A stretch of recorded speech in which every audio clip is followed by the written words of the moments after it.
హైదరాబాద్ లో పొగ తాగే అలవాటు ఊపిరితిత్తులకు తీవ్రమైన నష్టం కలిగిస్తుందని, సిగరెట్లు కాల్చకపోతే సిఓపిడి వంటి ప్రమాదకర వ్యాధి దరిచేరదని Rachakonda police commissioner G Sudhir Babu తెలిపారు. అంతర్జాతీయ సిఓపిడి డే సందర్భంగా ఎల్బీ నగర్ కామినేని ఆసుపత్రిలో ఏర్పాటు చేసిన అవగాహన కార్యక్రమంలో ఆయన ప్రధాన అతిథిగా పాల్గొని ఆయన మాట్లాడారు. పొగ తాగడం, కాలుష్యం వల్ల ఊపిరితిత్తుల్లో ఏర్పడే ఈ క్రానిక్ అబ్జెక్టివ్ పల్మనరీ డిసీజ్ పూర్తిగా నయం చేయడం కష్టమని చెప్పారు. కానీ దానిని నివారించడం మాత్రం మన చేతుల్లోనే ఉందని స్పష్టం చేశారు. సిఓపిడిని ముందుగానే గుర్తిస్తే ఊపిరితిత్తులకు జరిగిన నష్టాన్ని తగ్గించే అవకాశం ఉందని సిపి తెలిపారు.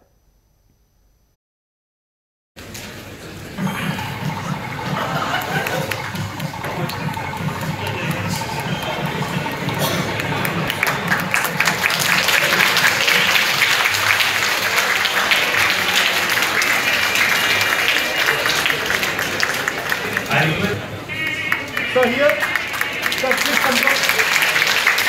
So here,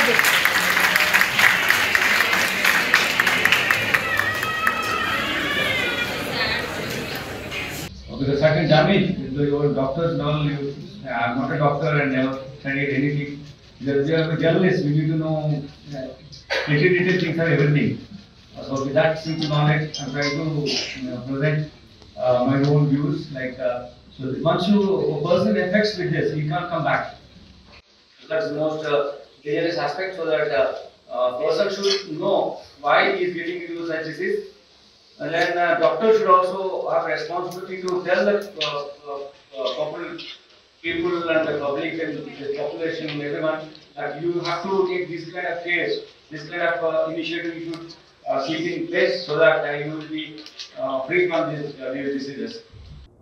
మన లోపల శ్వాసనాలు కుంచుకుపోయిన శ్వాసనాలలో మార్పు వచ్చి తత్వం మారి ఈ సిఓపిడి ద్వారా ఎక్కువసార్లు హాస్పిటల్ విజిట్స్ అనేది జరగకుండా చూస్తుంది.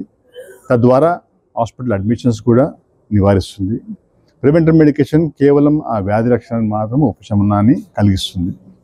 ఇంకా ముఖ్యమైన విషయం ఏంటంటే ఈ వ్యాక్సినేషన్ అనేది తప్పకుండా సిఓపిడి పేషెంట్స్ ఇన్ఫ్లుయెంజా వ్యాక్సిన్కి ఏమో ప్రతి ఏటా ఒక ఇంజెక్షన్ తీసుకోవాలి. నిమోకోకల్ వ్యాక్సిన్ అనేది 5 సంవత్సరాలకు ఒకసారి తీసుకోవాలి. దాని ద్వారా హాస్పిటల్ విజిట్స్ కానీ హాస్పిటల్ అడ్మిషన్ కానీ ప్రాణాలు కోల్పోవడం కానీ జరగదు.